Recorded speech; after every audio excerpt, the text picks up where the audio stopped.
5 жылдан кейін түсінігімде әділетті Қазақстан идеясы нығайған, халықтың әл-ауқаты жақсарған, осы біздің сайлауалды бағдарламасында 10 басымдық болса, соның барлығы сәтті жүзеге асқан Қазақстанды көргім келеді. Түсінікті механизммен жұмыс істейтін мемлекеттік органдар қажет, бюрократияға мемлекетке жұмыс істейтін бір ел емес, наоборот, керісінше мемлекет адамға жұмыс істейтін бір қоғам құрамыз. Біздің партияның ұстанымы бойынша әділеттілікке қатысты емес дүние жоқ. Өздеріңізді цифрлық партия деп таныстырдыңыздар. Ол ауылға интернет тарту көрсеткішін біз 97%-ге дейін жеткізгіміз келеді. Партия кем дегенде 5 миллион қазақстандықты жасанды интеллектпен жұмыс істеуге үйретуді ұсынып отыр. Біз бір мезетте пәленбай мың адам қажет болса, тіпті пәленбай миллион адамды оқыта аламыз. Менің ойымша, бірақ алда өте көп проблемалар бар. Энергообъектілерге қатысты, оны қадағалау мен бақылау жүйесіне қатысты. Қазақта айтады, қойшы көп болса, қой арам өледі деп. Сол сияқты да қазір бір энергообъектінің өзіне 6-7 қадағалаушы, бақылаушы әртүрлі сектордан мемлекеттік органдар. Кейбір мамандар айтады, бұрынғыдай 4 жыл немесе 3 жыл аудиторияда отырып диплом алудың қажеті жоқ деген ұстаным да пайда болды. Аға көкем жоқ, мен іліп кетіп бір жерге бас тығып қоятын. Қарапайым қазақша айтқан кезде біз бір елең-алаң кезеңде тұрмыз. Интернеттің дамуымен жаңағы мен 2 күнде мен сабағымды өтсең, бір айда байып кетесің деген сияқты бір жеңіл жол көрсетіліп жатқан сияқты бір атмосфера бар, байқап отырмыз оны. Халықтың шынайы көңіл күйі мен сауалнаманың нәтижесі қаншалықты сәйкес келеді, респонденттер қаншалықты шынайы деген сияқты.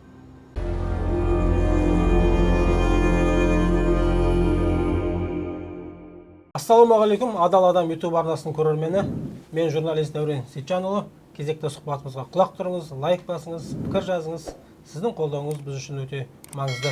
Бүгін студиямызға екі бірдей қонақ келіп отыр. Екеуі де Әділет партиясы саяси кеңесінің мүшелері, құрылтай депутаттығына кандидаттар, энергетика саласының маманы Бекжан Әлімқұлов, журналист, аналитик, қоғам қайраткері Нұрбек Матчани. Құрметті қонақтар, енді бүгінде Әділет партиясы әділетті кәсіби әрі жауапты мемлекет құру бағдарламасымен сайлауға қатысып отыр. Сіздердің Әділет партиясына қосылуына қандай себеп түрткі болды? Сайлауға алды бағдарламадағы қай басымдықтарды Қазақстанның дамуы үшін ең маңызды деп есептейсіздер? Бекжан мырза, өзіңізден бастайық. Адамдар деп айтсам, мен ойымша қателеспеймін. Өйткені құрушылардан бастап партияға кіріп жатқан әрқайсысы жеке тұлға, әрқайсының бір өзіндік жас болса да бір абырой жинаған, ешқандай өз аттарына дақ тигізбеген және жеке бастарын алып қараған кезде адами құндылықтары, тәрбиесі өзім көңілімнен шығатын адамдар болғандықтан басында өз келісім беріп, сонымен кірісіп кеттік. Енді естеріңізде болса, наурыз айында біз референдумда жаңа конституцияны қабылдау жөнінде халық болып дауыс беріп шешім қабылдадық. Бірақ оған дейін үлкен жұмыстар жүргізілді. Біріншіден конституциялық комиссия болды, одан бөлек жаңа конституцияны қолдау жөнінде үлкен коалиция құрылды. Мен сол коалицияның мүшесі болдым. Сол кезде осы жаңа конституция төңірегінде еңбек еткен әріптестермен ақылдаса келе, осы жаңа конституцияның төңірегінде топтасқан адамдардың бір партиясы керек деген бір тұжырымға келдік. Сондықтан сәуірден бастап ұйымдастыру комитеті құрылып, осы Әділет партиясын құру жөнінде жұмыстар бастап кеттік. Жаңа Бекжан айтып отқан партияның бірінші жарғысы бар, одан бөлек бағдарламасы бар, соның барлығын осында сол ұйымдастыру комитетіне топтасқан әріптестермен бірге жасап,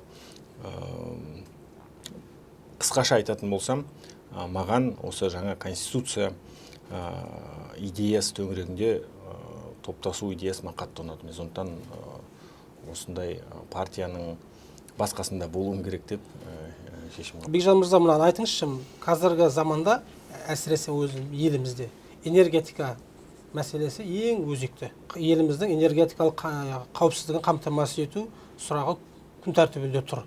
Енді мемлекеттік саясат осыны бір басым бағытқа алу керек деп есептейсіз ба?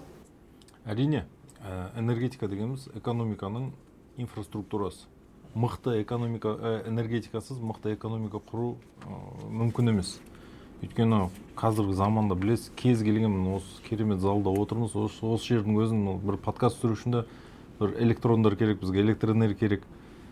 Кез келген кофе ішуімізде, шай ішуімізге де қазір электроэнергия керек. Электроэнергиясыз бір ештеңе істей алмай қалған бір заманға келдік қой. Қазіргі енді дамып жатқан цифрландыру жүйесі бар, одан да ары кетіп бара жатырмыз да. Енді экономиканы дамыту үшін әрине электроэнергетика мықты болу керек. Бізде қосымша бір қуаттар болу керек.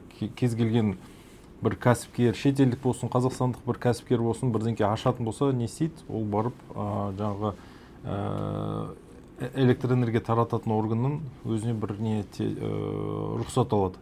Мен мына жерге бір кәсіпорын қойғым келіп отыр, маған пәленше киловатт сағат керек деп.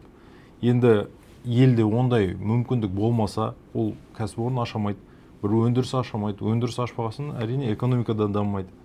Сол үшін электроэнергетика, жалпы жылу энергетикасы бар, бәрін әрине дамытуымыз қажет. Оны дамытып та жатыр. Негізі ел, президентіміздің ол әр халыққа жолдауынан бастап кез келген үлкен жиындарда энергетика мәселесін түртіп өтеді. Тек инфрақұрылымды дамыту бойынша 13 триллион ақша бөлініп отыр. Бүкіл елдің жылуы бар, суы бар, кәріз желісі бар, электр желілері бар, бәрін дамытуға 13 триллион ақша қарастырылып отыр. Ол бойынша да жұмыстар басталып кетті. Инвестицияға тариф беру принципімен жасалып жатыр. Менің ойымша, бірақ алда өте көп проблемалар бар. Энергообъектілерге қатысты, оны қадағалау мен бақылау жүйесіне қатысты. Солардың бірін айтып кететін болсақ, ол мысалға бір энергетика кез келген объектісін алатын болсақ, оған кіріп тексеруші, бақылаушы, қадағалаушы органдар түрлі мемлекеттік органдар. Тариф беретін, мысалға, экономика министрлігінің комитеті бар. Монополистерға беретін тарифтар бойынша электроэнергия, су, не болсын, бәрін солар тарифін бекітеді. Техникалық ақауларын, технологиялық жағдайын бақылайтын ол энергетика министрлігінің комитеті бар. Сонда тарифті бір комитет береді, технологиялық әл-ауқатын тексеретін екінші комитет. Сосын барып, мысалға, ол ішіндегі экологиялық нелер бар, шығаратын зиянды қалдықтар, оны экология министрінің комитеті тексереді. Кейін ішіндегі құрал жабдықтың дұрыс істеп тұрмаған метрология комитеті тексереді. Ол да торговля министрлігінің астында. Сөйтіп қарайтын болсаңыз, енді қазақта айтады, қойшы көп болса, қой арам өледі деп. Сол сияқты да қазір бір энергообъектінің өзіне 6-7 қадағалаушы, бақылаушы әртүрлі сектордан нелер бар, мемлекеттік органдар. Енді тарифті экономистер бекітіп берсе, ол тарифтің ары қарай қалай жоспарланды, қалай іске асты, оны экономистер қалай тексере алады, энергетик болмаса. Менің енді ойымша сол мәселені қолға алу керек. Бір жүйеге түспеген. Сол үшін де проблема сол. Мысалы, бір инвестор келіп, мен бір ТЭЦ соғайын, немесе бір электр өндіруші көзін мен ашам дейтін болса, оған түсінікті қадағалаушы, бақылаушы бір орган қажет. Енді мысалға шетелдік бір инвестор келсе, саған мынау орган кеп тексереді дейтін болсаң, уже ойланып қалады. Сол үшін де сол жағынан біраз жұмыс жасалу керек. Мемлекеттің жете бақылауында отыр энергетика саласы. Енді қазір энергетика министрлігінің жоспары бойынша 28 жылы профицитқа өтеміз деген жоспарлар бар. Өйткені әр регионда қай жақта электроэнергияның дефициті бар, сол жақтарға өндіріс қазір бір аукциондарын, тендерларын ойнап, ол жаққа құрылыстарға инвесторлар табылып, ол жұмыс басталып кетті. Бізде Қазақстанда инженерлік желілер тозған, инфрақұрылымда мәз емес жағдайы, апаттар болып жатады, жаңағы коммуналдық тарифтердің қымбаттылығы бар, энергия тапшылығы бар. Осы дағдарыстардың алдын алу үшін, халық бір алаңсыз өмір сүру үшін мемлекеттік саясатта нені ескеру керек? Электроэнергияда бір энергетика үшбұрышы деген тақырып бар. Ол жерде біріншісі электроэнергияның сапасы жоғары болу керек. Ол өшіп қала бермеу керек. Мысалға жұмыс істеп жатсаң, бір завод қосып жатсаң, бір дүкен ұстап отырсаң, сен кешке қарай мысалы түскі уақытта холодильник пен морозильник 1 сағатқа өшіп қалатын болса, бүкіл өнімің құртылады деген сияқты ғой. Сапасы өте жоғары болу керек. Және бағасы әділетті болу керек. Тариф дейміз ғой. Ол шынымен анау бізде мысалы өндірушілердің көбісі жеке меншік, кейбіреулері мемлекеттік. Біз тариф арқылы бір жеке тұлғаны немесе мемлекетті байыту деген мақсат болмау керек мұндайда. Ол әділ болу керек. Ол мекеменің дұрыс жұмыс істеуіне, ары қарай сапалы электр энергия беріп отыруына жететіндей болу керек. Көп емес, одан аз емес. Үшіншісі, ол экологиялық тұрғыдан қайттан өзіміздің халыққа зиян келтірмеу керек. То есть біз сапалы электр энергия береміз, арзан береміз деп халықты улауымызға да болмайды. Сол үш қағида дұрыс ұсталған кезде энергетика дамиды және халыққа зияны келмейді. Нұрбек мырза, сіз алғашқы жобаларыңызды мына адамдарға білімді қолжетімді етуден бастадыңыз. Википедия бар, цифрлық кітапхана, білім беру платформаларын, солар барлығын дамытқаныңызды білеміз. Сіздіңше білім алу мүмкіндігі неге тек оқу ағарту мәселесі емес, сонымен бірге бұл әділеттік мәселе болып есептеледі, сіздің ойыңызша қалай? Біздің партияның ұстанымы бойынша әділеттілікке қатысты емес дүние жоқ. Барлық әділетке қатысты. Сондықтан да біздің партиямыздың аты әділет деп аталады. Соның ішінде сіз айтып отырған білім беру саласы да. Бұл жерде қандай әділеттілік? Әділеттілік дегеніміз, сен Қазақстан азаматы болсаң, онда ауылда тұрасың ба, қалада тұрасың ба, сен сапалы білім беруге қол жеткізе алып, сол әділ бәсекеде өзіңнің толық потенциалыңды аша алу мүмкіндігі. Өзің бір шығармашылық, саяси, басқа да дегендей. Сондықтан біз әділеттілік мәселесін қазіргі сайлауалды платформасының бір өзегі ретінде қарастырамыз. Біздің 10 басымдығымыз болса, соның барлығында әділеттілік идеясы бар. Және тағы бір қызық нәрсе айтайын сізге. Жаңа конституция туралы айттық қой, сол жаңа конституцияның преамбуласына көз жүгіртсеңіз, ол бір негізгі ата заңның ДНК-сы ретінде қарауға болады. Сол жерде әділетті Қазақстан идеясы бар. Сондықтан да қайталап айтайын, әділеттік идеясы ол біздің сайлауалды платформамыздың өзегі. Әр 10 басымдық болса, соның барлығында ол кездеседі. Сонымен бірге жаңа сіз айтып отқан білім беру мәселесі де әділеттіліктен тыс қалмайды. Және тағы бір айта кететін нәрсе, ол әділет ол бір меже емес. Бір жетіп тоқтап қалап, сонымен бүкіл Қазақстан әділеттік орнайды деген. Бұл күнделікті процесс. Адамдар әділеттілікке үнемі ұмтылу керек.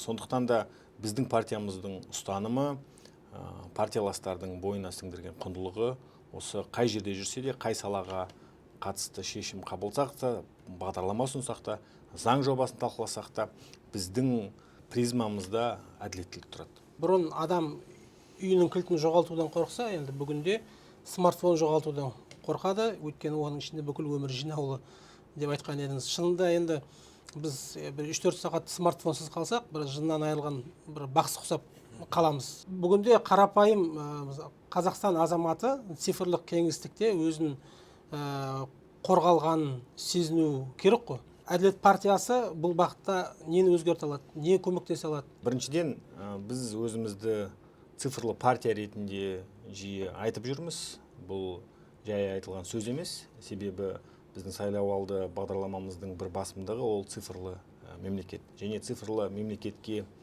қатысты барлық шешімдер, ол бюрократияның азаюы, сонымен бірге ең және маңыздылардың бірі ол адамдардың дербес деректерінің қорғалуы. Неге? Себебі бүгінгі таңда өзіңіз дәл айтып отқандай, біз смартфонды жоғалтудан неге қорқамыз? Себебі ішінде біздің жеке дербес деректеріміз бар. Ол адамның біздің конституция белгіленгендей өмірдің құпия өмір сүруге өзінің құқысы бар. Сондықтан да сіз үнемі бір кредит алсаңыз да, бір онлайн банктың бір қызметіне жүгінсеңіз, сізден смартфоныңыз сұрайды, сіздің дербес деректеріңізді өңдеуге рұқсат бересіз бе деп. яғни саналы түрде шешім қабылдап тұрсыз ба деп. Бірақ оның өзінде сол рұқсат беріп тұрған күннің өзінде сол шешімдер, яғни банк болсын, басқа да мемлекеттік қызметтер, сіздің деректеріңіз қаншалықты қорғап жатқан қадағалау, ол мына мемлекеттің басты міндеті. Және бір қызық айтайын, жаңа айтуым, біздің партиямыз ол жаңа конституцияның төңірегінде топтасқан азаматтардың партиясы. Сол жаңа конституцияның бір бабы осы цифрлық шешімдеріне арналған, әсіресе адамдардың дербес деректерін қорғауға арналған. Бұл не деген сөз? Яғни жаңа конституция ол жаңа заманның лебімен қатар келе жатыр деген сөз. Менің ойымша әлемде осындай норманы конституцияға енгізген мемлекеттердің саны өте аз. Тіпті 10-ға да жетпейді. Сондықтан жаңа конституцияда осы біздің цифрлық кеңістігімізді қорғауға арналған баптың болуы, ол әлем үшінде өте жаңа қадам деп нық сеніммен мен айта аламын. Өздеріңізді цифрлық партия деп таныстырдыңыздар.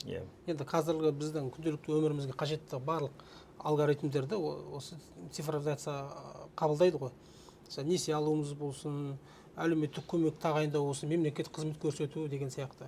Енді цифрландыру әділетсіздікті күшейтпей, керісінше оны жоятындай дәрежеге қашан жетеміз? Біріншіден, біз не үшін өзімізді цифрлы партия деп жиі айтамыз? Себебі тәуелсіз Қазақстан тарихында партияны тіркеу кезеңінде қолдарды жинау, қолдаушыларды көбейту процесі онлайн шешім арқылы жүзеге асты. Яғни Қазақстан Республикасының партиялар туралы заңына үңілсеңіз, ол жерде белгілі бір талаптар бар. Жаңағы ұйымдастыру комитеті қанша адам тұру керек, сосын ұйымдастыру комитеті қол жинайды, ол қолдарды тапсырады, одан съез өткізеді деген. Осылардың барлығында қол жинау процесі бар. Біз сол процесті цифрлық форматқа ауыстырып, яғни адамдарға партияға кіру немесе партияны тіркеу процесінде қолдау көрсету процесін мейлінше жеңілдеттік. Бірақ біз бұмен тоқтап қалмауымыз керек деп ойлаймыз.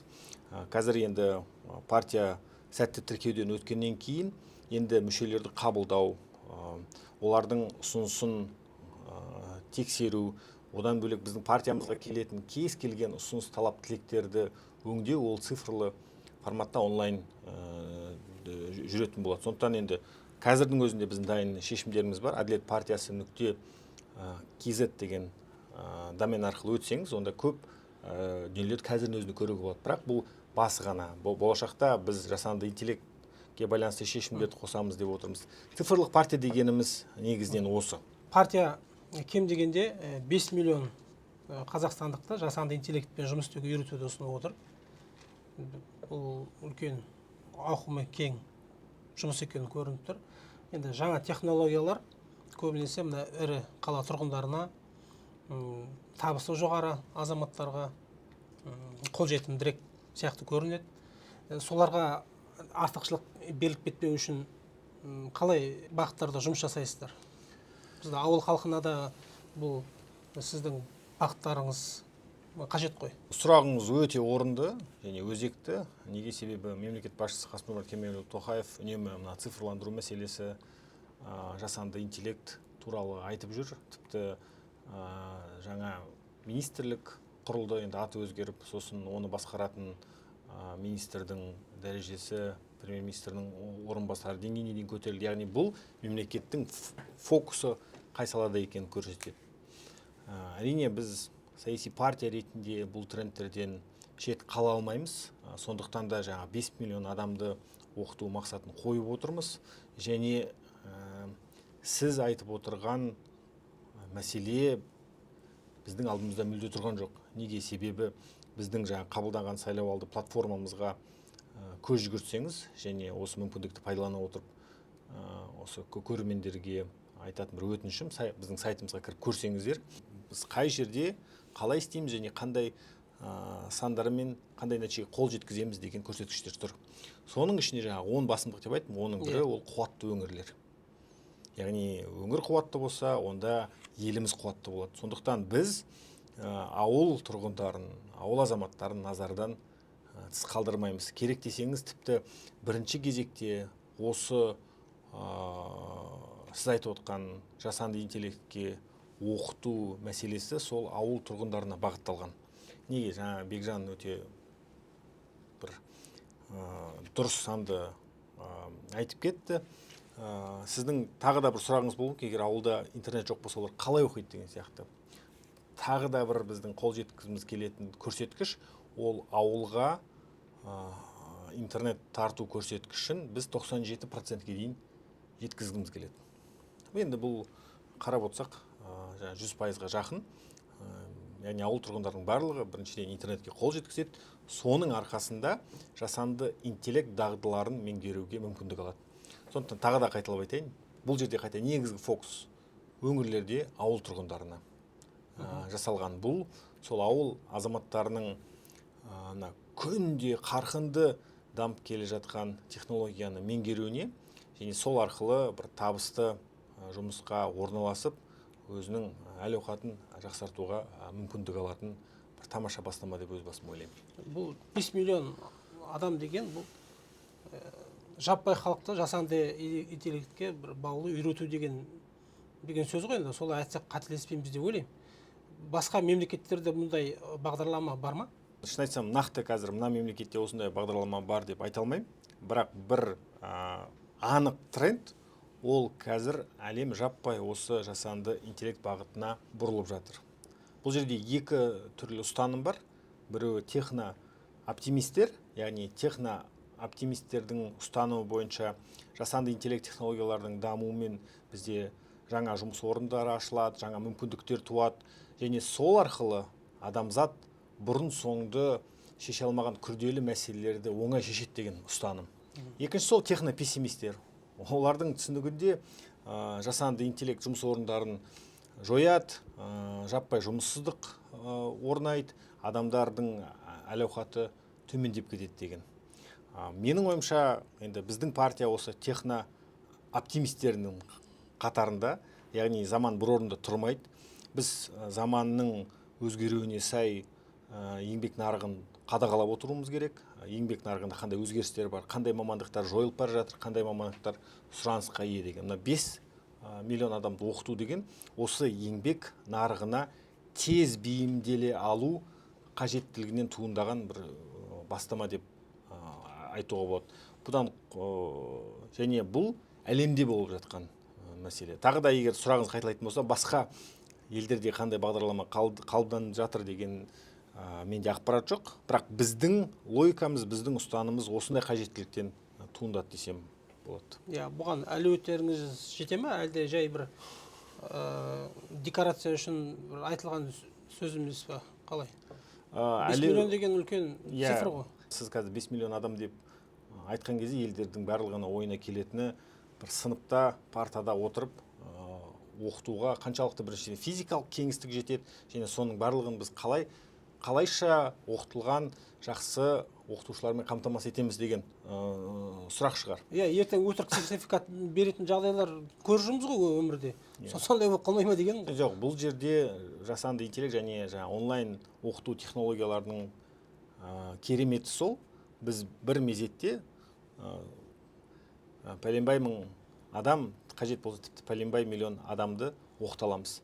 Және оқыту процесі кезінде адамдардың үлгерімін, ол қаншалықты тақырыпты меңгерген, меңгермеген, неше түрлі сұрақтар қою арқылы және өтірік сертификат алу мүмкін емес дүниелер бар. Себебі адамдар өзі тапжылмай камераның алдында отыру, оны аутентификация, верификация тәсілдері арқылы сол адамның дәл сол біз ойлаған жасанды интеллектке қатысты дағдыны меңгерді ме, меңгермеді ме деген мәселені оңай және тиімді түрде анықтауға мүмкіндігіміз бар. Оған біздің еліміздің әлеуеті де, технологиялық шешімдері де барлығы жетеді.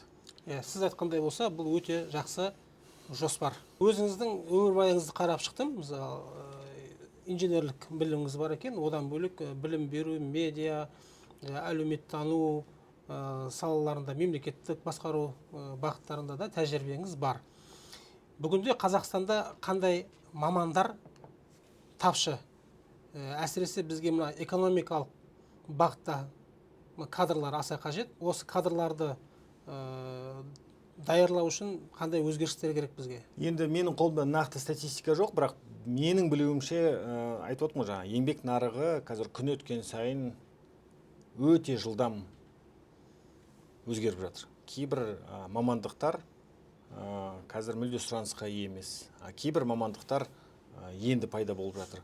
Сондықтан бұл жерде менің ойымша ғылым және жоғары білім министрлігі ол жұмысты қателеспесем қазірдің өзінде бастап кеткен. Олар үнемі осы еңбек нарығын зерттейді және өздерінің жоғары оқу орнында қандай мамандықтар оқытылып жатыр, соны үнемі тексеріп отырады. Және соған сәйкес жоғары оқу орындарындағы оқыту бағдарламаларын өзектендіріп қазіргі еңбек нарығына сәйкес дамытып отырады. Мен сізге тағы бір қызық айтайын. Қазір тіпті мына білім беру саласының мамандардың арасында үлкен бір дискуссия жүріп жатыр. Кейбір мамандар айтады, бұрынғыдай 4 жыл немесе 3 жыл аудиторияда отырып диплом алудың қажеті жоқ деген ұстаным да пайда болды. Зумерлердің, егер байқасаңыздар, мобилограф немесе бір креативті индустрияға қатысты дүниелерін көбісін өздігінен, тіпті кейбіреулері ақыл емес ютубтан оқып бір маман болып, соның жемісін көріп жақсы табыс тауып жүрген адамдар да бар. Мына қарапайым қазақша айтқан кезде біз бір елең-алаң кезеңде тұрмыз. Яғни ескі білім жүйесі әлі бар, ол орнында тұр, бірақ жасанды интеллект, жаңа технологиялар қарқынды өмірімізге кіріп жатыр. Біздің қазіргі жасауға тырысып жатқан нәрсеміз осы классикалық білім берумен жаңа заманның онлайн мүмкіндіктерін тоғыстырып бір гибридті тұрғыда бірдеңе шығару талпынысы. Және мен қазір нақты месіге кесімді түрде мынау мамандық болады, мынау өледі деп айта алмаймын. Неге? Себебі еңбек нарығы ол күнде өзгеріп жатыр. Сондықтан сіздің алған, тіпті әлемнің кез келген университетінде алған мықты дипломыңыз, ол сізді еңбек нарығында өмір бойы сұранысқа ие боласыз дегенді білдірмейді. Қандай жаста болсаңыз, қандай мамандық иесі болсаңыз да, сіз үнемі жетілдіріп біліміңізді дамытып отыруыңыз керек, курстарға баруыңыз керек. Сондықтан да біздің Әділет партиямыздың айтып отқаны, біз адам капиталына екпін қоямыз, олардың білім алуына жағдай жасаймыз, және сол арқылы еңбек нарығында орын тауып, жақсы табыс тапқанын қалаймыз. Егер біздің бағдарламамызға назар салып қарасаңыздар, онда біздің бағдарламамыздың өзегінде ол адамның жаңағы әлеуметтік капиталы, оның денсаулығы, білімі, және соның бүкіл біздің шешімдеріміз осы Қазақстан азаматтарының әлеуметін жақсарту төңірегінде топтастырылған. Мысалы, инженерлік мамандықтарға да жастар баруға бір құлықсыздық танытады ғой. Жаңағы инженер, энергетик, басқа да осы бағыттардағы техникалық мамандықтарға бара бермейді. Осылардың беделін көтеру үшін не істеу керек? Партияның тағы бір қағидаттарының бірі еңбекқорлық. Қазір президентіміз де жақында атап өтті, ол оңай ақша табу, оңай байып кету деген негізі бар ондай адамдар, бірақ бәріне бірдей бір тұрақты бір жүйе емес та. Негізі кез келген адам, енді өзімізде енді кішкентайымыздан еңбекке баулып өсірді ғой ата-анамыз. Мысалы, еңбек ету керек, адал еңбек етсең,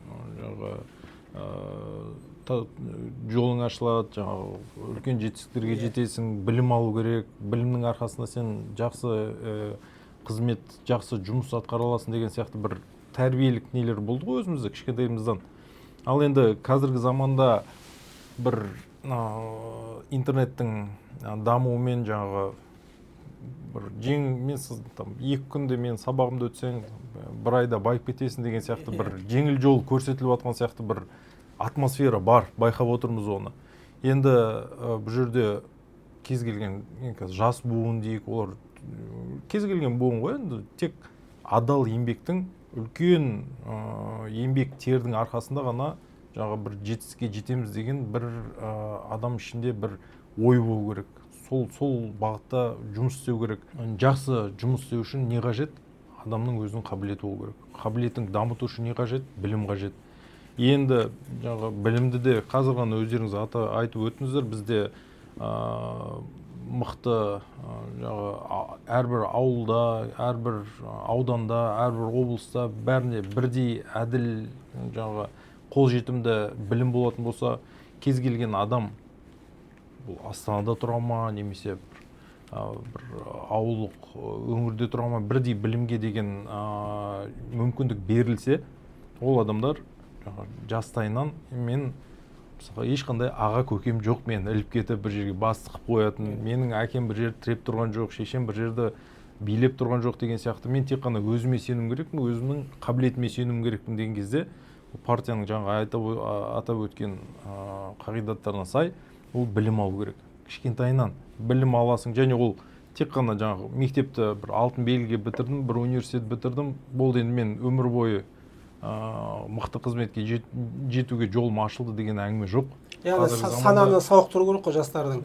Нұрбек мырза айтқандай, әрдайым дамып отыру керек. Мысалға бізде қазір енді профориентация дегенде ашылды, жаңағы сен қабілетіңе қарай қандай мамандыққа барғаның дұрыс деген. Ол жағынан да қарастыру керек. Және енді мынау инженерлік, энергетик деген салаларды неге бізде қазір жастар барғысы келмейді деген сұраққа жауап, бағанаға айналып келіп тарифтарға келеміз. Тарифтар төмен болғандықтан, ол жақта жалақысы төмен болады.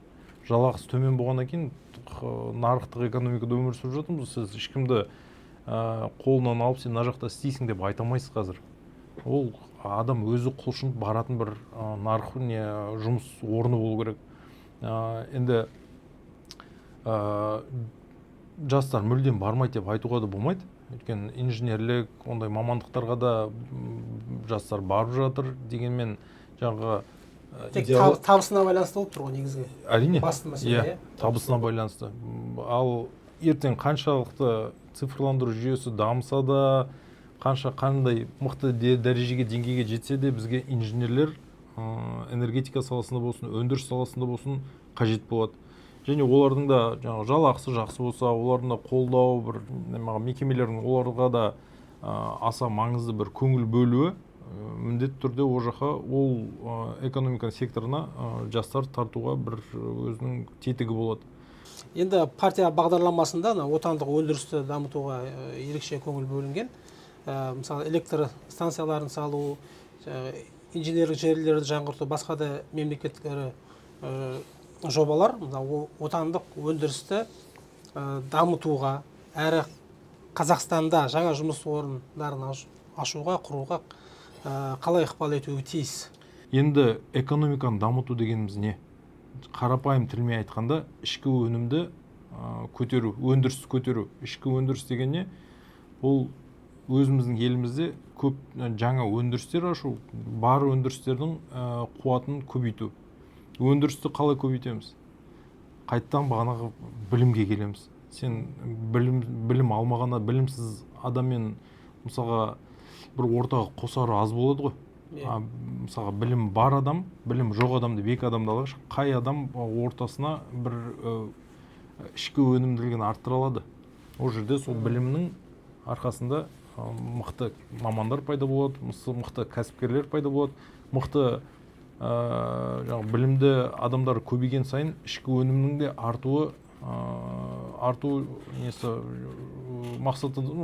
артуға деген несі де көп болады, шансы көп болады. Нұрбек мырза, мына мәселеге назар аударсаңыз, сіз мына қоғамның көңіл күйін, сенімін қандай деңгейде екенін зерттейтін институтты басқардыңыз.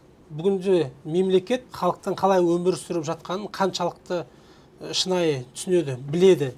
Социологиялық зерттеулер бір құрғақ есеп сияқты болып қалған жоқ па? Мемлекет басшысынан бастап тұтастай мемлекеттік аппарат, ол орталық жердегі министрліктер болсын, агенттіктер болсын, жергілікті жердегі әкімдіктерге дейін халықтың көңіл күйін не мазалайтынын жақсы біледі. Және оны анықтаудың түрлі тәсілдері бар. Соның бірі өзіңіз айтып отқан социологиялық зерттеулер. Социологиялық зерттеулер арқылы елді не толғандырады, қандай қажеттіліктері бар деген нәрсені мемлекеттік аппарат жіті бақылап отырады. Және қандай шешім қабылдаса да соған сүйеніп қабылдайды. Бұл жаңағы мемлекет басшысы Қасым-Жомарт Кемелұлы Тоқаевтың айтып жүрген шешім қабылдауда деректерге негізделген, ғылымға негізделген, аналитикаға негізделген шешімдерді қабылдау. Яғни бұл бір жабық кабинеттерде отыра салып, осындай шешім қабылдадық деген дүние емес. Ол жерде кәдімгі үлкен социологиялық зерттеудің өзінің ішінде түрлі тәсілдері бар. Ол жаппай сауалнама, ол фокус группалар, тағысын тағы деген сияқты. Социологиялық тәсілдерден бөлек басқа да тәсілдер жеткілікті. Ол мына тіпті қазір цифрлы мемлекет демекші, егов арқылы да қазір егер байқасаңыздар, анда-санда бір сауалнамалар келіп тұрады түрлі бағытта. Бұл сол халықтың қажеттілігін анықтау және сол арқылы бір сапалы шешімдер қабылдау деген сөз.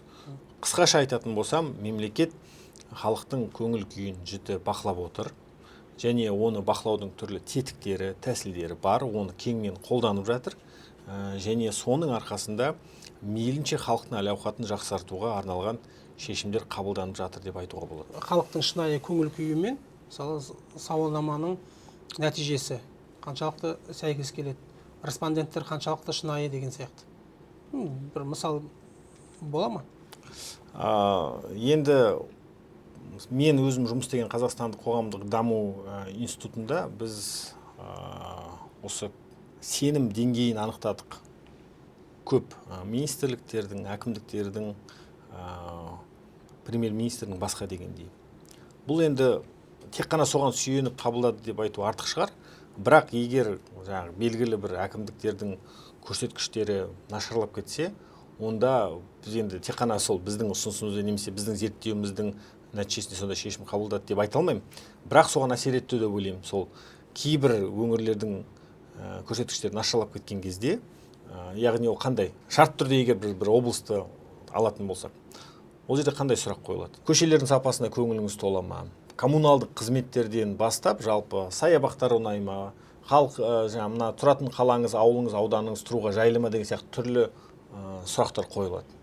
Соның негізінде, ашық айтқан кезде, әкімнің жұмысы және әкімнің жұмысын халық қалай қабылдап жатыр деген тұжырым жасауға болады. Көптеген мемлекеттік қызметтер цифрлық форматқа көшіріліп жатыр, бірақ өтінішпен бір хат жібересің, бір органға риза болмай, айналып келгенде сол хатқа жаңағы орган қайталап тағы өз жауап береді. Ол органға риза емессің. Риза болмай, оны жоғары жағына тағы жазасың да, сол хаттың жауабы қайталанып өзіңе келеді. Мысалы, қарапайым адамның көзімен қарағанда нағыз цифрлық мемлекет қандай болуы керек? Осының алдында цифрланду әділетсіздікті қалай жүгендейді деген сұрақ қойдыңыз, сонымен бірге қоса жауап беріп кетсем. Негізі сөзіңіз айтып қалдыңыз, несие алу, сосын әлеуметтік жәрдем тағайындау сияқты көп шешімдерді қазір адамдар емес, алгоритмдер қабылдайтын болды. Және өкінішке қарай қазір бізде мынандай түсінік бар, егер біз барлығын цифрландырып тастасақ, онда біз көп мәселені шешеміз деп ойлайды. Ал шын мәнінде ол барлық проблеманың шешімі цифрландыруда емес. Неге? Себебі ғалымдардың зерттеуі бойынша тіпті алгоритмдердің өзі адамдарды алалауы мүмкін. Яғни дискриминацияға ұшыратуы мүмкін. Сондықтан да біздің партиямыз үшін өте маңызды мәселе ол цифрлық әділеттілікті де орнату. Ол қандай ол цифрлық әділеттілік? Цифрлық әділеттілікті орнату дегеніміз жаңағы сіз айтқан несие алу, әлеуметтік жәрдемақы тағайындау немесе басқа да мемлекеттік қызметтерді көрсеткен кезде цифрлық шешімдер адамдарды алаламау керек, олар дискриминация жасамау керек. Бұл бір. Екіншісі, сіздің айтып отқаныңыз, егер ол белгілі бір мемлекеттік органға шағымданған болса, сол цифрлық шешімдердің көмегімен оның сауалы қаншалықты қанағаттандырылды дегенді біз білуіміз керек. Жаңа айтқан бір жабық шеңбер сияқты ғой. Бір министрлікке жауап жолдайды, олар үстінен айналып келіп қайтадан жауапты жазуға сол министрлік жауап болады. Ол цифрлық, идеалды әлемдегі цифрлық мемлекет ол әділетті шешім қабылдауға жұмыс істейтін шешімдерді шығарады. Бекжан мырза, әділет партиясы кәсіби мемлекет құруды көздеп отыр ғой енді. Сол идеяны ұсынып отыр. Мысалы, сіздің ойыңызша, мына электр станциялары бар, энергетикалық желілер бар, стратегиялық инфрақұрылымдарға қатысты шешімдерді саяси емес, кәсіби мамандар қабылдауы тиіс па? Бұл жерде дәл былай жасау керек деп жауап беру қиын. Өйткені туындайтын сұрақтарда, шешім қажет ететін сұрақтарда әртүрлі болуы мүмкін. Шынымен тек кәсіби мамандар қабылдайтын бір сұрақтар болуы мүмкін, немесе өте тәжірибелі саясаткерлер қабылдайтын сұрақтар да болуы мүмкін. Өйткені энергетика дегеніміз тек қана бір инфрақұрылымдық, бір технологиялық сұрақ емес. Бұл қажет етсе әрбір адамның өміріне бір пайдасы да зиянда тию мүмкін дүние. Ол бүкіл өңірдің, бүкіл елдің геополитикалық тұрғыдан да бір түрлі эффектісі болуы мүмкін. Сондықтан бұл жерде бәрі бірлесіп бірге жұмыс істеген дұрыс деп ойлаймын. Егер Әділет партиясы халықтың сеніміне ие болып, өз бағдарламасын жүзеге асыруға мүмкіндік алса, мына энергетика, өнеркәсіп салалары бойынша қандай жұмыстарды халық алғаш сезіне алады? Қандай шешімдердің жемісін көре алады? Бұл сұрақты біз сайлаудан кейін толыққанды жауап берсек, қанша пайыз жинайды, соған байланысты кейін өзіміздің жоспарлап жатқан дүниемізді сайлаудан кейін айтсақ, мен ойымша орынды болады. Бірақ дегенмен қазіргі қойып жатқан партияның қағидаттарына сүйенсек, ол тағы да бір қайталап айтып өтейік, заң үстемдігі, әділетті экономика, өңірлер, күшті өңірлер, күшті ел, ең басты капитал, адами капитал, соның бәрін қамтып отқан кезде міндетті түрде оның партияның басты мақсатының өзі де әрбір Қазақстан азаматын, тұрғынын ертеңгі күні осы партияның жұмысының жемісін көрсе екен дейміз. Нұрбек мырза, сіз партияның бағдарламасын жүзеге асыруға өзіңіз қандай бір жеке қосатын үлесіңіз бар? Өзіңіз жеке дербес мына мәселені бойынша шешім қабылдаймын, жауапкершілігіме алам деген сияқты. Жауапкершілікке келетін болсақ, менің түсінігімде қазір жауапкершілік ортақ. Жауапкершілік тұтастай Әділет партиясында. Сондықтан қазіргі құрылтайға сайлау ол партиялық тізім бойынша жүзеге асырылады. Сондықтан мен мына мәселеге мен жауапты боламын деп айту өте қиын. Бірақ сол партияның мүшесі ретінде осы бағдарламаны жазуға үлес қосқан азамат ретінде мен әріптестерді, яғни осы бізді қарап отырған көрермендерді біздің партиямыздың сайлау алды платформасымен танысып шығуға кеңес беремін. Неге? Себебі сол жерде 10 басымдықпен қатар бізде әр сала бойынша нақты уәделеріміз бар. Орта жасты 77 жасқа дейін жеткізу, ауылдарға интернетті тарту көрсеткішін 97%-ке дейін жеткізу деген сияқты. Сондықтан біздің жауапкершілігіміз ортақ. Оны сайлауда жеңіп жатсақ, партия ретінде сол уәделердің барлығын орындауға үлес қосамыз. Және соңында сайлау өтіп, құрылтай жасақталғаннан кейін барып сұрауға болады. Міне сіздер партия ретінде осындай көрсеткіштерді, осындай уәделерді беріп едіңіздер, қайда деген сияқты. Әзірге енді менің айтатыным сол беретін уәделеріңізді естігім келеді ғой. Уәделеріміздің барлығы біздің сайлауалды платформамызда жазылған. Соны мұқият қарап шығыңыздар. Және бұл енді кездесуіміздің алғашқысы ғой. Кейін мүмкін басқа жерлерде, әлеуметтік желілерде 10 басымдықтың әрқайсысына жеке-жеке тоқталып, кеңірек таныстыруға мүмкіндік туады. Енді сіздерге қарап отырмын, жас азаматсыздар. Арыға айтып семіз шығуға, популистік ұрандарға, ұрынбауға тырысқыларыңыз келіп отыр. Бізге енді фантазияға ерік беруге ешкім тыйым салып жатқан жоқ қой. Әділет партиясы толық өзінің даусына ие болып, толық бағдарламасын іске асыруға мүмкіндік алды делік. Сол 5 жылдан кейін сол өздеріңіздің жоспарларыңызды іске асқаннан кейін Қазақстанды қандай деңгейде елестетесіздер? Біріншіден, Әділет партиясы ретінде біз құрылтайға барған кезде осы сайлауалды бағдарламасында көрсетілген барлық басымдықтарды, барлық көрсеткіштерді қол жеткізуге бар күшіміз саламыз. халықтың үнін батыл жеткізуге тырысамыз, өткір сауалдарды да қоямыз, бірақ бұның барлығының өзегінде осы әділетті Қазақстан құру идеясы тұрады.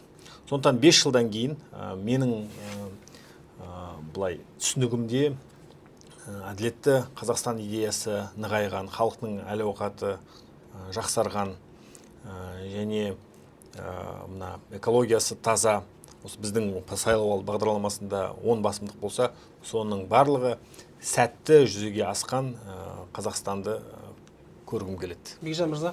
Қатты фантазияға кетпесек те, қазір партиямыз сақадай сай, өзінің бағдарламасын толық дайындады, жоспарларын, қағидаттарын бәрін бекітті. Күннен күнге партияға тіркеліп отқан адамдардың саны көбеюде. 186 кандидат, таудың тасындай мықты азаматтар, әрқайсысы бүкіл экономиканың бүкіл секторынан мықты кәсіби мамандар таңдалды. Оны соңғы съезде бекіттік. Енді кез келген адам өзінің тұлпарын жарысқа салған кезде бәйге алады деп үміт етеді ғой. Сол сияқты бізде партиямыз осындай үлкен додаға түсіп отқан кезде ең үлкен пропорциямен, пайызбен жеңеміз деген үміт бар. Нұрбек мырза айтқандай алдыға қойған мақсаттардың бәрін орындау. Бірінші орында адами капиталды дамыту. Адамдар дамығасын, өңірлер дамиды. Мықты өңірлер болса, елімізде мықты болады. Оның бәрін жасау үшін бізге заң үстемдігі қажет, әділ сот қажет, түсінікті механизммен жұмыс істейтін мемлекеттік органдар қажет. Бюрократияға, мемлекетке жұмыс істейтін бір ел емес, наоборот, керісінше мемлекет адамға жұмыс істейтін бір қоғам құрамыз. Осы мақсатта әрбір мүшеміз, әрбіріміз, жеке басымыз осы тұрғыдан мақсат қоямыз, алға жылжимыз деген үлкен сенім бар. Әділетті Қазақстанды тек қана бізбен сіз құрмаймыз, бүкіл ел болып құруымыз керек. Сол үшін әрбір адам әділетті Қазақстан үшін жұмыс істеуі қажет. Жақсы, рахмет. Уақыт бөліп сұхбат бергендеріңізге рахмет. Қадірлі біздің көрермен, сұхбатымыз осымен тамам. Лайк басып, пікір қалдыруды ұмытпаңыздар.